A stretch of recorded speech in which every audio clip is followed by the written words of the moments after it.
ఇకపోతే ఈరోజు రేవంత్ రెడ్డి గారు అసెంబ్లీలో ఈ అంశంపై మాట్లాడారు.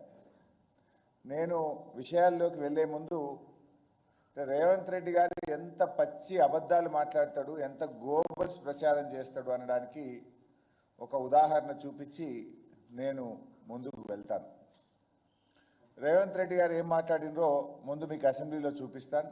అసలు మేము అడిగింది ఏంది? ఇవాళ ఈ కార్ రేసింగ్ మీద శాసనసభలో చర్చ జరపండి. చర్చ జరిగితే నిజానిజాలు సభ ద్వారా రాష్ట్ర ప్రజలకు తెలుస్తుంది.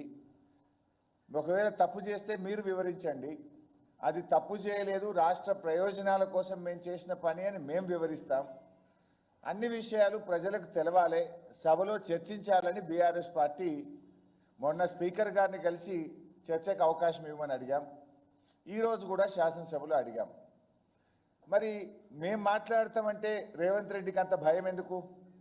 మమ్మల్ని బయటకు పంపి సభలో మేము లేకుండా రేవంత్ రెడ్డి గారు దాని మీద చర్చించారు. మాకు చెప్పే అవకాశమే ఇవ్వలేదు. ఆ చెప్పింది కూడా ఎంత శుద్ధ అబద్ధమో ఒక్కసారి మీకు చూపిస్తాను.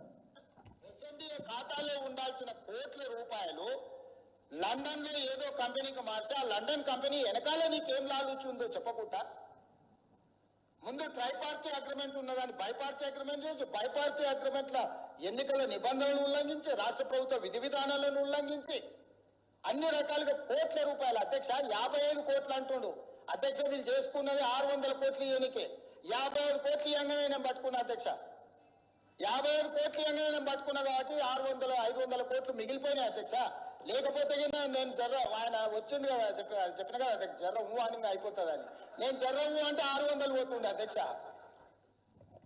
ఆయన ఏమన్నాడు? 600 కోట్ల రూపాయలని ఒక అసత్యాన్ని చెప్పే ప్రయత్నం చేసిండు. ఇది ఏబీబీ ఫార్ములా కంపెనీ మన రాష్ట్ర ప్రభుత్వ ప్రస్తుతం ఉన్న ఎంఏయుడి ప్రిన్సిపల్ సెక్రటరీ దానం కిషోర్కు రాసిన లేఖ. ఇది స్పష్టంగా ఇందులో ఉంది, నేను చదివి వినిపిస్తా. దానం కిషోర్ గారికి ఎప్పుడు రాశారు? 22 డిసెంబర్ 2023 ఈ ప్రభుత్వం వచ్చిన తర్వాత. ఇందులో ఏం రాశారు?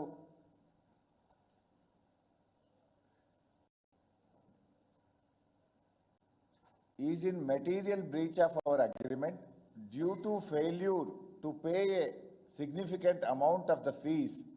Third installment 50% of the fees 45 lakh pounds 45 లక్షల రూపాయల పాండ్స్ మీరు మిగతా 50% చెల్లించకపోవడం వల్ల మేము